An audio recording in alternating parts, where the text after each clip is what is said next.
Hello， 大家好，我係欣，歡迎嚟到我哋嘅廚房。大家都知道啦，三文魚係非常之好嘅魚啦，但係如果煮得太熟，佢個肉比較會柴啦。所以我想介紹一個煮法俾大家，就係美極豉油皇煎三文魚，希望大家喜歡啦。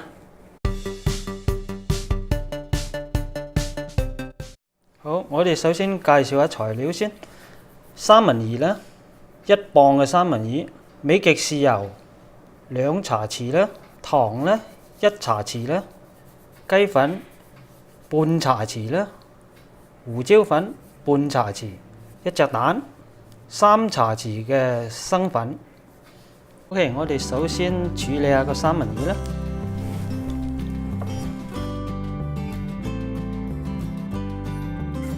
將個皮就起咗嘅，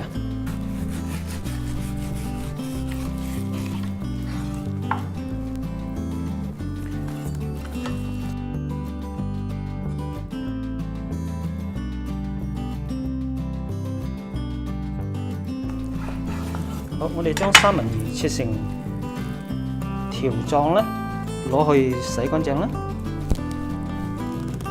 我哋洗乾淨嘅三文魚啦，可以擎一擎水啦，跟住我哋用個餐紙嚟到索乾佢，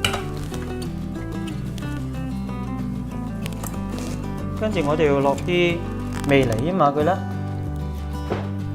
落個豉油啦，美極豉油因為有獨特嘅香味，所以我哋選用咗美極豉油。雞粉啦，糖啦，胡椒粉，咁我哋可以撈勻佢。大概醃嘅時間半小時至1小時左右啦。OK， 而家我哋嚟煎三文魚啦。三文魚醃咗半小時至1小時之後呢，佢要出水啦，所以我哋將嗰啲水倒出嚟先，再放一個雞蛋啦。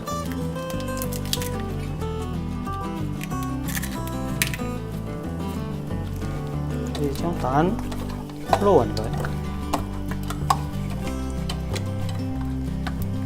有剩嘅蛋漿咧，我哋倒埋佢出嚟，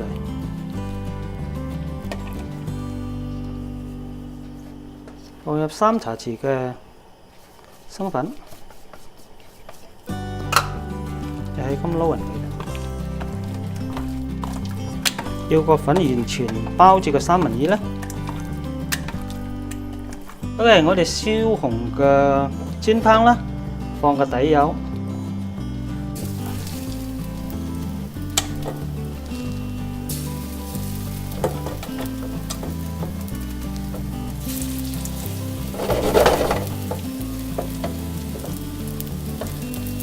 而家嘅三文魚係非常之軟嘅，我哋可以撳到佢係非常軟嘅。我哋一邊煎一邊喐喐佢啦，跟住可以反一反。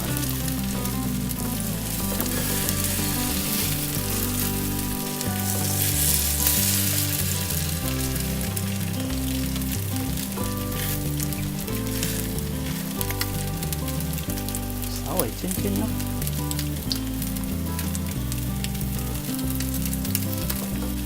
我哋再沿住個方向咁煎佢。當我哋煎嘅時候，我哋會感覺佢好軟啦，有個部分係好軟嘅啦，呢一部分個尾咧比較硬啲啦，我哋就輕輕撳下嗰個比較厚身啲嘅地方啦。好，當我哋撳到佢感覺比較已經係硬，好硬身嘅感覺。唔係十分硬，係有少少彈手嘅感覺。好，呢個時間我哋用個筷子撳一撳，感覺佢有啲回力彈翻上嚟嘅時候咧，佢就已經差唔多熟透。我哋大少少嘅，有陣時佢嘅魚嘅大小唔同啦，所以我哋少嘅部分咧，我哋可以撈起佢啦，攞起，呢個係要比較有少少反彈嘅。我哋嘅三文魚就煎好咗啦。好，我哋切開個三文魚睇睇，好靚，入邊非常之軟滑，外邊脆皮，而肉質唔會太鹹，非常好。美極煎三文魚就做好咗啦。我哋用雞蛋、生粉包住個魚嚟煎啦，佢嘅汁唔會流失，皮脆肉嫩。中意食三文魚嘅你唔好錯過哦！記住俾個讚我哋，訂閱我哋嘅頻道，多謝你哋。